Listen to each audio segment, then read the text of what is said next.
This time on Dreddit.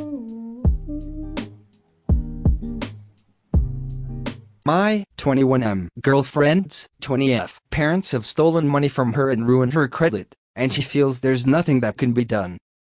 My girlfriend is in college now and she recently found out that her parents have tanked her credit score using a credit card she ordered a long time ago but never received. Big surprise. They used her credit card to pay for utility bills, and of course never paid them off.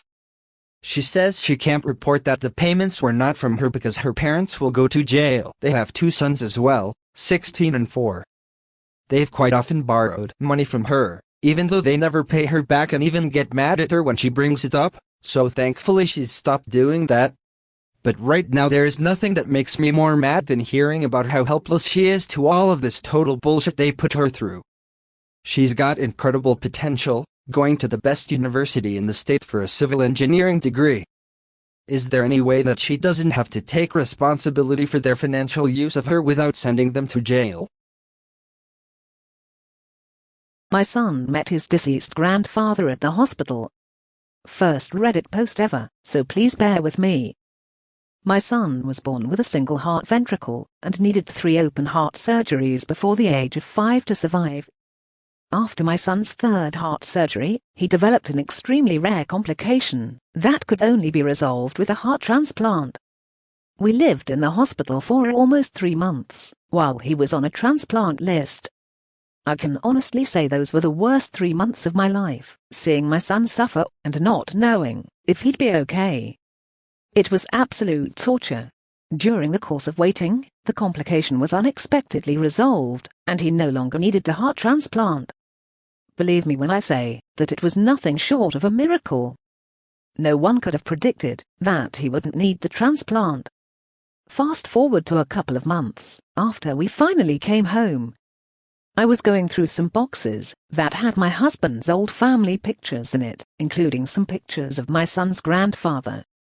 My father-in-law died 16 years before my son was born, so my son had never met him. We didn't have any pictures of him in our house at that time either. At some point my son sat next to me at the kitchen table to see what I was doing. We came across a picture of my father-in-law, and my son says, "Oh hey, I know that guy." I said, "You don't know him, buddy. You've never met him. He died a long time ago, before you were born." My son had a very serious expression on his face and said, "Yes I did, Mommy. I know him. That's Bill. He used to sit next to me every night at the hospital and watch me. I think he was a doctor or something. My father-in-law's name was Bill." My son didn't know that. I don't know what to make of this, but I liked the idea of my son's grandfather watching over him during the scariest time of our lives, which was resolved through a legitimate miracle. My son is 13 now, and I like to think he has a guardian angel watching over him. Ex-girlfriend ended things between us after she caused me to lose my leg in an accident, but is trying to reconnect right now after I got myself a prosthetic leg. In 2019 I got into a car accident and injured my left leg severely. My ex-girlfriend was the one driving and was the one responsible for the accident because she was fighting with and yelling at me in the car over a minor issue. I advised her to either stop fighting or stop driving, but she was reckless and didn't care that she was risking not only my life, but hers as well. I suffered for months because of my leg. I had a severe infection resulting in amputation and had to use assistant tools to be able to move. My ex-girlfriend became distant and my parents were my main carers. Her treatment towards me took a 180 turn.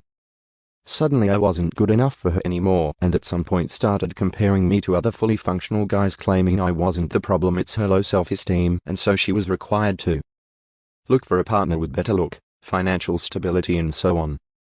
She made my trauma all about her, and how being with a guy with one leg affected her self-esteem and image in front of everybody.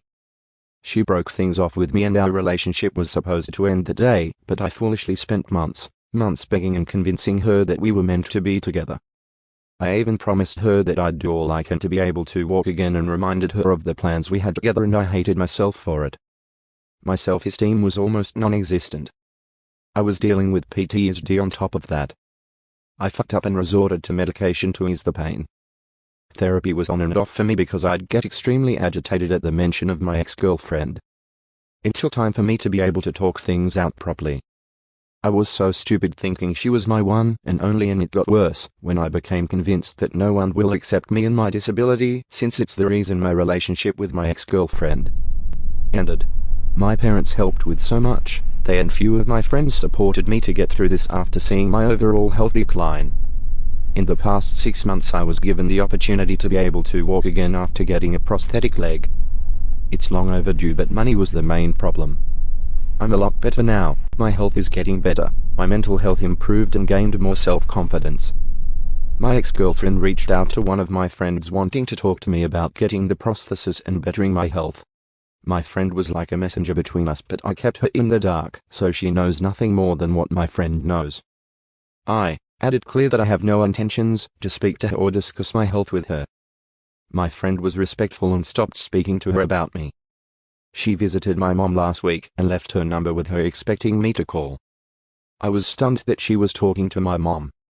My mom told me my ex was out of town and was low contact with everyone and couldn't check in on me despite wanting to.